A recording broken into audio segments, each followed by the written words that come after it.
আসসালামু আলাইকুম রহমতুল্লাহ বরকাত হামিদ ওয়া মুসাল্লিয়ান আম্মা বাদ।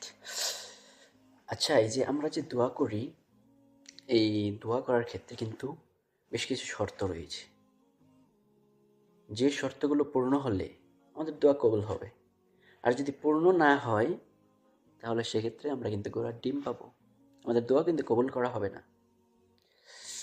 তো প্রথম যে শর্ত সেটা হচ্ছে যে আল্লাহর সাথে শরিক না করে শুধুমাত্র আল্লাহর নিকটই দোয়া করতে হবে।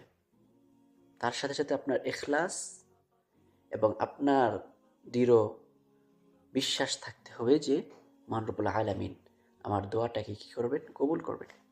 দ্বিতীয়ত হচ্ছে যে আপনি দোয়া করার ক্ষেত্রে কোনো পাপ কাজের কিংবা আত্মীয়তা সম্পর্ক ছিন্ন করার কোনো দোয়া করতে পারবেন না।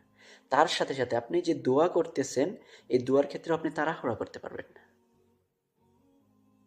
ধরেন আপনি দোয়া করলেন যে অমুকের এত টাকা আমি ধার নিয়ে মেরে দেব, আল্লাহ তুমি কবুল করো, বা অমুকের এই ক্ষতি করব, অমুকের প্রতি এই জুলুম করব, এই করব। এক কথায় আছে না, চুরি করতে গিয়ে আপনার এই আল্লাহর নিকট দোয়া করে যাওয়া, যে আল্লাহ যেন ধরা না পড়ি। তাহলে এগুলো কিভাবে কবুল করা হবে? এগুলো স্পষ্ট পাপ, হারাম। অনুরূপভাবে তাড়াহুড়াও করা যাবে না। ৩ নম্বর হচ্ছে যে আপনার আমার দোয়া করার ক্ষেত্রে আমাদের অন্তরটাকে নিজের মাঝে যখন আমরা দোয়া করব তখন হাজির রাখতে হবে, গাফেল হওয়া যাবে না। একটি হাদিসের মধ্যে এসেছে, রাসূল সাল্লাল্লাহু আলাইহি ওয়াসাল্লাম বলেন, উদউল্লাহ ওয়া আনতুম মুকিনুনা বিল ইজাবা।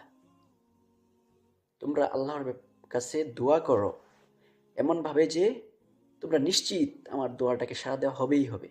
এই নিশ্চয়তা নিয়ে যদি আপনি আর আমি দোয়া করি তাহলে আল্লাহ রাব্বুল আলামিন অবশ্যই সাড়া দিবেন।